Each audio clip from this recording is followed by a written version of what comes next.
Alors, vous êtes mère de 3 enfants, chef d'entreprise, agent d'artiste, comédienne et citoyenne engagée. Aujourd'hui, vous êtes présente sous quelle casquette ici à Aix-en-Provence? Bah, Aix-en-Provence, c'est un peu, l'écrin, dans lequel j'essaie de multiplier, de diffuser, de faire résonner, toutes ces activités. Mes activités professionnelles, c'est en effet d'être agent d'artiste dans le cadre d'une galerie nomade un peu, hein, qui est un D'accord, peu un révélateur de talent aussi et quelque part un créateur d'événements insolites. Donc tout ça, ça s'appelle la fanfare culture. d'accord, L'idée d'une fanfare, c'est parce que justement, il y a une multiplication de talents, comme dans un orchestre d'accord. ou comme dans une fanfare, mais une fanfare culturelle. Et bien évidemment, j'utilise les atouts d'Aix-en-Provence, mais aussi les talents de ce territoire pour essayer justement de créer cette synergie qui va amener vers un monde plus beau, peut-être, qui serait un monde plus artistique, plus rayonnant, plus culturel, plus intelligent, peut-être, avec toute l'humilité qu'il pourrait y avoir dans cette terminologie. Et voilà, et tout ça en étant en effet une citoyenne engagée, puisque c'est difficile pour moi de dissocier tout ça aussi d'un engagement politique, c'est-à-dire d'une vision du territoire. Et voilà, c'est ce que j'essaye de faire dans la bonne humeur et avec de l'humour et de la joie de vivre surtout. Et justement, est-ce que vous pouvez nous parler un peu plus de la fanfare culturelle? Vraiment l'idée c'est donc d'organiser plutôt des expositions autour de l'art contemporain. Je suis très, très fan d'art contemporain. D'accord. Donc en fait, je suis agent des artistes qui me font confiance, c'est-à-dire qu'on organise des événements, des shows, des expos, des événements très particuliers. Ça peut être autour du croisement des arts, comme on l'a fait dernièrement, chez le chef étoilé, Michael Féval, où on mélange les bonnes choses et les belles choses. Et puis, la fanfare culture, c'est aussi, l'occasion pour moi de diffuser ce que j'appelle des lectures augmentées, D'accord. c'est-à-dire ce sont des pièces de théâtre, qui sont constituées, à partir d'œuvres littéraires, des grandes œuvres littéraires. Donc ça va de Stéphane Zweig à Albert Camus, en passant par Henri de Luca, Annie Ernaux, Édouard Louis, et on essaye de, favoriser comme ça le croisement des arts pour essayer d'aller chercher quelque chose qui soit un peu à l'essence de la vie culturelle à Aix-en-Provence. Et Aix-en-Provence, pour ça, est merveilleuse parce qu'il y a énormément de lieux secrets, il y a des lieux magnifiquement arborés, il y a des maisons complètement incroyables, il y a des hôtels de luxe qui sont absolument géniaux. Et puis, il y a des petits endroits tout simples que j'aime à exploiter le mieux possible pour essayer là aussi d'en tirer le meilleur. D'accord. Et donc, du coup, j'ai cru comprendre que vous étiez très attachée à la culture. Immensément. Et du coup, ça représente quoi pour vous, cet événement au niveau, culturel? L'Open du Pays Oui, d'Aix. l'Opendex. Alors moi, j'ai toujours adoré mélanger le sport et la culture.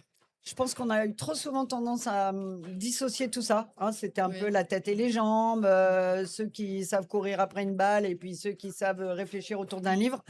Je pense qu'on est des personnes plurielles et multiples et j'espère être ça aussi. C'est-à-dire qu'en aucun cas, pour moi, le sport, c'est quelque chose qui est défavorable à la culture et j'avoue que si on pouvait à l'Open du Pays d'Aix créer un énorme événement culturel Mmh. avec une grosse expo d'artistes, il y en a un peu, hein, mais on pourrait accentuer encore ça, ce serait chouette. Et puis c'est surtout, très lié à notre engagement citoyen tout ça, parce qu'on sait que le sport, ben, ça mobilise énormément de forces vives du territoire, beaucoup d'associations, loi 1901 qui sont sur ce territoire et la culture a exactement les mêmes qualités. C'est-à-dire que je crois que dans le sport et dans la culture, c'est là où il y a le plus d'événements au quotidien. Oui, D'ailleurs, il bien suffit sûr. de regarder l'activité des adjoints au maire qui ont ces délégations. C'est souvent les adjoints qu'on voit beaucoup sur les territoires parce qu'il se passe des choses, tout le temps. Et Aix rayonne et résonne, dans le cœur des gens et au national et à l'international et par sa culture et par son sport. On voit aujourd'hui que Hervé Liberman, par exemple, qui est adjoint au sport, quelqu'un qui est en train de porter Aix aussi, les valeurs d'Aix-en-Provence à un niveau très haut, comme l'avait fait d'ailleurs, Francis Tolland, son prédécesseur. Donc je crois en tout ça, je crois en ce croisement des forces, en cette fertilisation de nos énergies et de nos talents pour essayer de faire mieux, rayonner Aix-en-Provence. Et aujourd'hui, vous êtes là, pour potentiellement regarder des matchs de tennis ou essentiellement faire du relationnel? Alors à titre privé, non, je suis vraiment fan de tennis, donc oui, j'ai vraiment D'accord. envie de regarder des matchs, ça me réjouit à l'avance.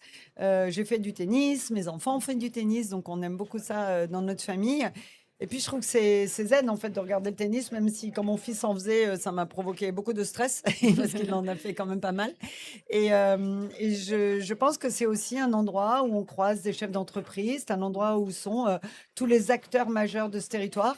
Et je suis du coup très heureuse d'avoir une occasion supplémentaire de les rencontrer, peut-être leur parler de sport, mais aussi leur parler de culture. Et donc vous êtes une citoyenne engagée. À quel niveau vous êtes engagée, pour la ville d'Aix? J'ai eu la chance d'être engagée avec Mohamed Lakila, qui était D'accord. député d'Aix-en-Provence sur la 11e circonscription. J'étais sa suppléante. J'ai vécu à ses côtés des moments d'engagement éthique sur le territoire, c'est-à-dire une façon de faire de la politique qui me semblait correspondre exactement à ce que j'attends, moi, de l'action publique.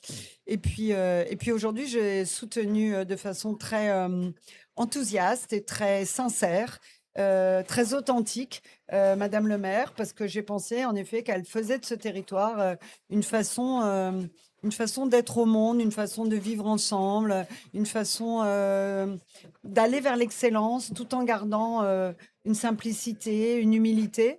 Et donc voilà, c'était mon petit apport pour ces élections municipales. Et par ailleurs, je suis très engagée en termes de solidarité.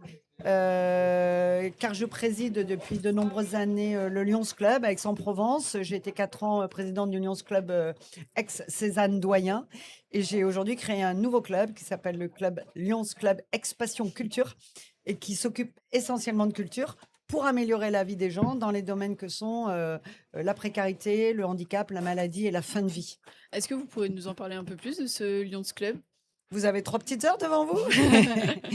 Le Lions Club, pour moi, c'est l'épanouissement total d'un engagement citoyen. C'est-à-dire que rien ne sert à rien et une main tendue, un sourire donné, c'est bien plus qu'on peut imaginer. Et j'ai envie d'aller engager, des citoyens aixois à valoriser ce genre de conduite dans notre quotidien. Et donc grâce au Lions Club, finalement, on va réunir par la culture, en faisant des spectacles, des expos, des concerts, des numéros de clowns, enfin tout ce qui peut exister en termes de spectacles vivants et d'expositions. D'accord.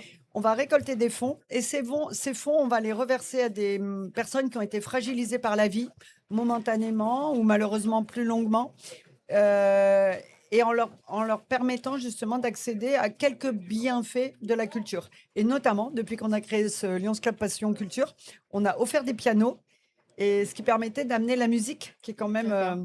Oui. ce qui est de plus beau et de plus peut-être magique dans des moments difficiles de nos vies. Donc, on a offert un piano à l'hôpital d'Aix-en-Provence, D'accord. l'hôpital intercommunal Aix-en-Provence-Pertuis. On a offert un piano à l'Institut Saint-Thomas de Villeneuve, notamment pour la maison de fin de vie La Clarta. D'accord. On va offrir un piano là prochainement au centre des Parons, qui est un institut qui accueille des personnes en situation de handicap. Et puis peut-être prochainement également au centre ressources pour aider les malades qui sont malheureusement en train de traverser des périodes de maladie. Donc voilà, tout ça donne de la force dans mon engagement quotidien, puisqu'il me permet aussi de me coucher le soir en me disant que peut-être par ces petits pas du quotidien, par ces petites gouttes d'eau, de rendre des gens heureux. Et avec les trentaines de personnes qui m'accompagnent au Lions Club, je crois qu'on a réussi maintenant à former une équipe d'engagement qui a donné lieu à, j'espère, la multiplication comme ça d'envie d'agir sereinement, à la fois de façon très pragmatique et très concrète D'accord. pour améliorer la vie des gens. Oui. Un bel engagement finalement. Ouais, j'espère. Et d'après vous, qu'est-ce qui fait le charme de ce tournoi?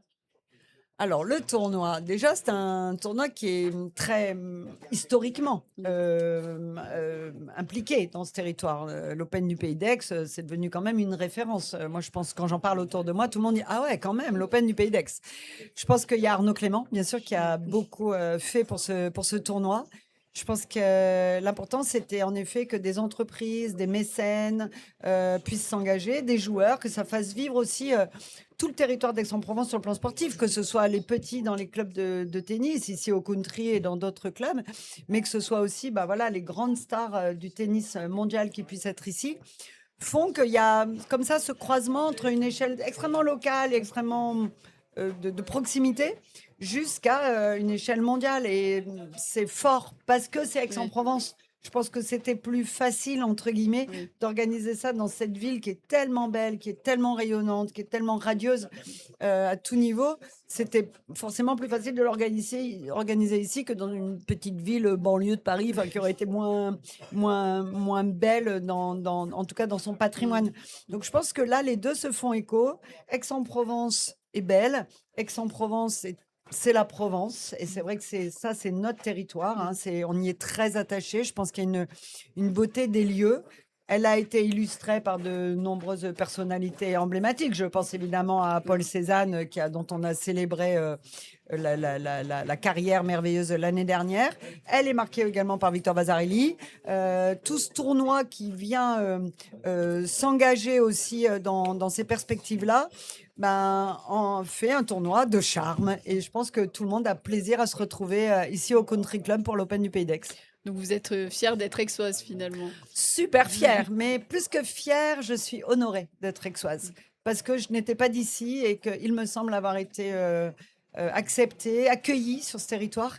Et pour moi, c'est vraiment un grand remerciement que je fais à la vie tous les jours quand je prends un petit café sur la place de la mairie à Aix, que je vois la beauté de cette ville, quand je vois la couleur de ces pierres. Je me dis que j'ai de la chance, donc je dis juste un grand merci tous les jours.